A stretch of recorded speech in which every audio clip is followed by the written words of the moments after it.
ঠাকুরকে ছেড়ে দাও, তোমার প্রচুর টাকা পয়সা, অর্থবিত্ত, প্ল্যানেট, গ্রহ, নক্ষত্র, পরমায়ু, রাজত্ব যত চাও সব দেবো। ব্রহ্মতত্ত্বের মধ্যে তুমি ঢুকুন, এত বাচ্চা বালক এটা পারবে না, জানানো দরকার নেই, ওটা খুব রিজার্ভ ব্যাপারটা, কিন্তু ছাড়বে না। তাই যমরাজ তাকে বললেন তুমি প্রেয় বস্তু ছেড়ে শ্রেয় বস্তুতে চলে গেছো। প্রেয় মানে অ্যাপারেন্টলি যেটা খুব ভালো, বিষকুম্ভম পয়োমুখম বলা যেতে পারে, মানে বিষের কলসি ওপরটা পায়েস দিয়ে রাখা। মধুতিষ্ঠতি অগ্রে পরিণামিতু হলাহলা, মধুতিষ্ঠতি অগ্রে পরিণামিতু হলাহলা, প্রথমে খুব ভালো, শেষকালে কিন্তু বিষ আসবে। ওই কুরুক্ষেত্রের রাজত্ব যা হলো ওইটা হচ্ছে প্রিয়, খুব ভালো। শ্রেয়তে কিন্তু কষ্ট আছে, কিন্তু শ্রেষ্ঠত্ব তোমায় সারা জীবন দেবে, জন্ম জন্মান্তর দেবে, সেইটা হচ্ছে শ্রেয়। এই শ্রেয় বস্তু লাভ করা যায় শিবের কৃপায়। যে আমাদের শিবরাত্রি ইত্যাদি যেসব বলে বরের জন্য শিবরাত্রি, ওগুলো গ্রাম্য কথা। জ্ঞানের জন্য শ্রেষ্ঠ জ্ঞান ব্রহ্মবিদ্যা, এই জ্ঞানময় প্রভু, তিন বেদ, তার চক্ষু শ্রেষ্ঠত্ব যার কাছে পাওয়া যায় তিনি হচ্ছেন শিব। এবং ঋষি রাম শেষ করছেন নমঃ বিশুদ্ধ জ্ঞান দেহায় ত্রিবেদী দিব্যচক্ষুষে শ্রেয় প্রাপ্তি নিমিত্তায় নমঃ সমার্ধধারিণে। সোম মানে চাঁদ, অর্ধচন্দ্র যিনি মাথায় ধারণ করে রেখেছেন। তা সোম তো চন্দ্রদেব, শিব তাকে মাথায় ধারণ করেছে।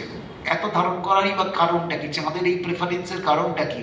লোকে বলে না মাথায় তুলে, আবার মাথায় তুলেছে, একেবারে মাথায় তুললেই গন্ডগোল। তা চন্দ্রদেবকে করে মাথায় ধারণ করে রেখেছেন, অর্ধচন্দ্র। ফলে মায়েরও কিন্তু একই ব্যাপার, মায়েরও মাথায় কিন্তু চাঁদ। যখন জগদ্ধাত্রীর আরাধনা হচ্ছে, সিংহস্থা শশী শেখরা, সিংহের উপর মা বসে রয়েছেন শশী শেখরা, ভগবান শঙ্কর শশী শেখর, মা হচ্ছেন শশী শেখরা, স্ত্রীলিঙ্গে চলে গেল, জেন্ডার চেঞ্জ হলো, শশী শেখরা। তাহলে চাঁদ, শিবের যা আছে মায়েরও তাই আছে, শিবেরও ত্রিশূল, মায়েরও ত্রিশূল। যখন মহিষমর্দিনী দেহ সৃষ্টি হবে, শিব নিজের ত্রিশূল থেকে ত্রিশূল দিলেন, ভগবান নিজের সুদর্শন থেকে সুদর্শন দিলেন। সেখানে বিষ্ণুর কথা বলা নেই, বলেছেন কৃষ্ণে না, কৃষ্ণর দ্বারা সেই চক্র সৃষ্টি হলো। এখানে বিষ্ণু আর কৃষ্ণ সমার্থক হয়ে যাচ্ছে। চণ্ডী কিন্তু অনেক আগের ঘটনা, কৃষ্ণ অনেক পরের ঘটনা, কিন্তু ওখানে কৃষ্ণেন কথাটাই ব্যবহার করা হচ্ছে। কৃষ্ণর দ্বারাই সেই সুদর্শন তৈরি হলো, মানে শ্রীহরির সঙ্গে একাত্মক, এইভাবে ধরা হচ্ছে। তাহলে বাবার যা কিছু আছে মায়েরও তাই আছে। এখন প্রশ্ন হচ্ছে শ্রাবণ মাস, তারপর প্রশ্ন হবে সোমবার। স্টেপ বাই স্টেপ আমাদের সীমিত সময়ের মধ্যে ভাবতে হবে। গুরু পূর্ণিমা হয়ে যাচ্ছে। গুরু পূর্ণিমা নিয়ে আপনারা অনেক শুনেছেন, মহর্ষি কৃষ্ণদ্বৈপায়ন বেদব্যাসের আবির্ভাব তিথি। তেমনটা কারোর জন্মদিন না, মহর্ষি কৃষ্ণদ্বৈপায়ন বেদব্যাসের আবির্ভাব তিথি, তার আরাধনা। যখন শ্রীমন মহাপ্রভু রয়েছেন নবদ্বীপে, রয়েছেন গৌর সুন্দর, তখনও শিবাসঙ্গনে ব্যাসের আরাধনা হচ্ছে। আমার গুরুকুলে কোনো ছবির আরাধনা হয় না, ব্যাসের ছবি বসিয়ে সেদিন অর্চনাটা হয়, মাঝের কেউ না। তাদের নিত্য সেবা যা থাকতে পারে, মেন উপলক্ষ, মেন অকেশন মহর্ষি কৃষ্ণদ্বৈপায়ন বেদব্যাস, যেটা এখন উঠেই গেছে। সবাই নিজের গুরুকে, গুরু কিন্তু শরীর নয়, আমরা শরীরটাকে গুরু ভাবছি, ওইটা সমস্যা। গুরুতত্ত্বের মধ্যে শরীর নেই, গুরু একটা শক্তি, এটা একটা বন্দে গুরু পরম্পরা, শক্তিটা যেভাবে যাচ্ছে। তো সেই জন্য ব্যাসদেব এখন ভুলে গেছি, আমরা অন্যকে গুরুত্ব দিচ্ছি, সেটা কিন্তু ভুল হচ্ছে। যুগে যেরকম হয় যুগক্ষয়, ভগবানও তো গীতাতে বলবেন চতুর্থ অধ্যায়, আমি বিবস্বানকে বলেছিলাম, তারপর ইক্ষাকু পেয়েছে, মনু ইক্ষাকু রাজস্বীগণ পেয়েছে, তারপর সব লুপ্ত হয়ে গেল। তাই ভালো জিনিসও বেশি দিন থাকে না, লুপ্ত হয়ে যায়। গুরু পরম্পরাও লুপ্ত হয়ে গেছে, এখন উল্টো পাল্টা বলা হচ্ছে। তো যাই হোক, সেই গুরু পূর্ণিমা, সেই গুরু পূর্ণিমাতে শিষ্যগণ গুরুর কাছে যায় রেসিডেন্সিয়াল, ওই মন্ত্রতন্ত্র ব্যাপার না, সম্পূর্ণ ব্রহ্মবিদ্যা তাকে শিক্ষা লাভ করতে হবে। তাই কৃষ্ণচন্দ্র বলরামকে নিয়ে সন্দীপনির কাছে গেছেন, রামচন্দ্র তার ভাইদের নিয়ে বশিষ্ঠ আশ্রমে গেছেন। মাসের সঙ্গে থাকতে হবে, তুমি যত বড় লোক হও, তোমার অনেক সোনার উপর বাসন থাকতে পারে, ভালো ভালো খাওয়া থাকতে পারে, কিন্তু পাঁচজনের সঙ্গে যদি না মেশো, বিদ্যা কখনো পরিপূর্ণ হতে পারে না। How to adjust other people, সেটাই তো আমরা জানি না, কোঅপারেশনটাই তো ভুলে গেছি, খালি দম্ভে মগ্ন হচ্ছি। তাহলে সে রাজত্ব চালাবে কি করে, রাজ সিংহাসন সামলাবে কি করে, প্রজার দুঃখটাই তো সে বুঝবে না। সেই জন্য সবার সঙ্গে থাকতে হবে, গুরুগৃহে যেতে হবে, কিন্তু গুরুরও কোনো ডিমান্ড নেই, কিন্তু গুরুর চলার ব্যবস্থাটা তাদেরকেই করতে হবে। তাই গুরুগৃহে অনেকে কমপ্লেন করেছে যে গুরুগৃহে গিয়ে এত কাজ করিয়ে করিয়ে দুয়ানা পড়া শেখা, এটাকে ঠিক করতো? কারণ তাদের তো কোনো ডিমান্ড নেই, এতগুলো লোক রেসিডেন্সিয়াল থাকে, আবাসিক, তাদের খাওয়া পড়া বাখা অনেক কাজ থাকতে পারে, সে কি গুরু নিজে করবে? গুরু তো ব্রহ্মবিদ্যা পড়াবে, বাকি কাজটা কে করবে? তারা দিনের বেলায় করবে, সন্ধ্যেবেলায় এসে পড়াশোনা শুরু হয়ে যাবে, বা সকালে পড়াশোনা করে কাজে যাবে। এই গুরুগৃহ আচার্যগণ, সেটা জগৎগুরু আদি শঙ্করাচার্য হতে পারেন, শ্রীমৎ মহাপ্রভু হতে পারেন, গুরু নানক হতে পারেন, বুদ্ধ হতে পারেন, অনেক মহাপুরুষের নাম আমরা বলতে পারবো যারা পরিব্রাজন করতেন। এই সন্ন্যাস মহলে বসে থাকার কোনো ব্যাপার নেই, সারা বছর ধরে সারা ভারতবর্ষ পরিব্রাজন করবে ধর্ম প্রচারের জন্য। সেজন্য গৌরসুন্দরও সন্ন্যাস নিয়েছেন, আবার রামকেলিতে এসছেন, বৃন্দাবন যাবেন বলছেন, দাক্ষিণাত্য ঘুরতে গেলে দেখুন বসছেন না, কাজ হয়ে যাওয়ার পর বসছেন। নানকজিও তাই, শঙ্করাচার্য 16 বার ভারতবর্ষ নাম দিক বাদিক পরিক্রমা করেছে। কামাখ্যাকে তো, কামাখ্যা মন্দিরে শঙ্করাচার্যের জায়গা আছে। ভারতবর্ষের 4টি ধাম তিনি প্রতিষ্ঠা করলেন, বদ্রীনাথ, জগন্নাথ, দ্বারকানাথ, রামেশ্বর, সারা ভারত ঘুরে বেড়াচ্ছেন, সর্ব জায়গায় যাচ্ছেন অদ্বৈত বেদান্ত প্রচার করার জন্য। প্রচার করতে হবে, কিন্তু এই শ্রাবণ মাস গগনে গরজে মেঘ ঘন বর্ষা, প্রবল জল যখন আসবে তখন নৌকো দিয়ে নদী পার থাকবে কোথায়? বন জঙ্গল সব কিন্তু জলে ভেসে যাচ্ছে।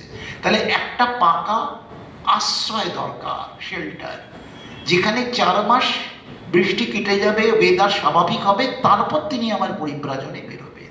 এই জন্য 4 মাস এক জায়গায় থাকার বিধি চালু হলো, যাকে বলা হয় চাতুর্মাস্য ব্রত। কোথা থেকে আসছে? এই 4 মাস তোমরা একটা জায়গা ডিসাইড করে সেখানে থেকে যাবে, এবং তোমার শিষ্য মানে মন্ত্র শিষ্যর কথা তো আমি কোনোদিনই বলি না, যারা তোমার কাছে শিখতে আসছে একদম টিচার অন দ্য টট, তারা এসে বসবে, ব্রহ্মসূত্র ব্রহ্মবিদ্যার আলোচনা হবে, শাস্ত্র অধ্যয়ন হবে। এই হলো চাতুর্মাসের ব্যাপার। গুরু পূর্ণিমা হলেই হয়ে যাবে। তাহলে গুরু পূর্ণিমার পর কি হয়? শাস্ত্রীয় ভাবে চান্দ্র মাস অনুযায়ী গুরু পূর্ণিমার পরে শ্রাবণ মাস। আমাদের মাসটা কিন্তু বাংলার ক্যালেন্ডার না, পূর্ণিমা থেকে পূর্ণিমা। আমি এটাকে আরো ভালো করে বলবো আপনাদের, অনেক কনফিউশন মার্কেটে রয়েছে, পাগলের মতো বক্তব্য লোকে। পূর্ণিমা থেকে পূর্ণিমা, তাই গুরু পূর্ণিমা যেই না, আমাদের এবার গুরু পূর্ণিমা পড়েছিল 10 তারিখ নাগাদ, একটা বৃহস্পতিবার বা কিছু পড়েছিল।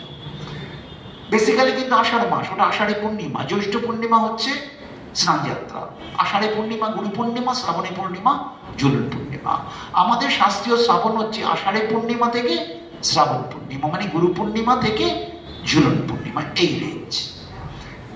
এবার যে কনফিউশন এবছর, গুরু পূর্ণিমার পরে যে সোমবারটা পড়লো, সেই সোমবারটা কিন্তু বাংলা ক্যালেন্ডারে আষাঢ়, বাংলা ক্যালেন্ডারে ছিল আষাঢ়, কিন্তু আমাদের জ্যোতির্লিঙ্গের পুজো শুরু হয়ে গেছে, কারণ আমরা ওটা ধরবো প্রথম শ্রাবণ মাস, কারণ গুরু পূর্ণিমা কেটে গেছে।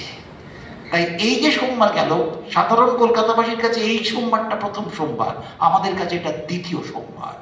তারকেশ্বরে দেখবেন, পঞ্জিকা দেখবেন, তারকেশ্বর বাবা বৈদ্যনাথ গুরু পূর্ণিমার দিন থেকেই লেখা রয়েছে শ্রাবণী মেলা শুরু। নিমতলা ভূতনাথ, তাই এটা অবাঙালিদের কেন্দ্র, সমস্ত মেলা শুরু হয়ে যাচ্ছে, গুরু পূর্ণিমা থেকে শুরু হয়ে যাবে, মানে শ্রাবণ এসে গেল। আমাদের বাংলার আশা শ্রাবণ দিয়ে কিছু যায় আসে না, এই নিয়ে খুব দ্বন্দ্ব। আমাকে এক অধ্যাপক বললে, তাহলে কি বাংলা ক্যালেন্ডারটা ভুল? তাকে বোঝানো খুব মুশকিল, খুব পণ্ডিত এগুলো বোঝে না, তার সাবজেক্টিভলি খুব দক্ষ। মানে আমাকে জিজ্ঞেস করে, মানেও শেষ পর্যন্ত। একজন অ্যাস্ট্রোলজারও এই কথা দিয়ে লিখেছিল, আমি লিখে পাঠালাম যে এইটা কি তুমি ঠিক বলছো, ভেবে বলো। তখন আমার যুক্তিগুলো পেলে লিখে পাঠালো, আমি তোমার সঙ্গে সহমত। কেন সে সহমত হয়েছে? এইবার ভাবুন, জন্মাষ্টমী শ্রাবণ মাসের শেষে পড়েছে, 16ই অগাস্ট শনিবার, সেদিন কিন্তু শ্রাবণ মাস আছে, ভাদ্র পড়েনি। তাহলে শ্রাবণ মাসে কি জন্মাষ্টমী হয়? শ্রাবণ মাসে জন্মাষ্টমী হয় না। মন্ত্র যখন পড়তে হবে, ভাদ্র মাসে কৃষ্ণপক্ষে অষ্টম্যাং তিথৌ, তাহলে সেদিন যারা সংকল্প করবে শ্রাবণ মাসে, তারা কি বলবে? শ্রাবণ মাসে কৃষ্ণপক্ষে অষ্টম্যাং তিথৌ। শ্রাবণ মাসে সংকল্পই হয় না, ওটা ভাদ্র মাসে ধরা হবে। কেন? কারণ ঝুলন পূর্ণিমার পর 8 দিন গেলে অষ্টমী আসে, জন্মাষ্টমী। তাহলে যেহেতু ঝুলন পূর্ণিমা কেটে গেল, ওই ঝুলন পূর্ণিমাতে তো শ্রাবণ মাস শেষ হয়ে গেল। ঝুলন পূর্ণিমার পর থেকে চিরকাল 1 মাস ভাদ্র মাস, তার সাথে বাংলা ক্যালেন্ডারের কোনো সম্পর্ক নেই। এই শাস্ত্রীয় যুক্তিটা হাজার হাজার লোক বোঝে না, শুধু হট্টগোল করে খালি। তাই শ্রাবণ মাস থাকলেও সংকল্প যে ভাদ্র মাসে কৃষ্ণপক্ষে অষ্টম্যাং তিথি। আমি দুর্গাপুজোয় চলে যাচ্ছি, কখনো দুর্গাপুজো হয়, পয়লা কার্তিক দুর্গাপুজো পড়েছে এমন পাওয়া গেছে। মনে করুন না পুজো হয়েছে, কার্তিক মাসের পুজো।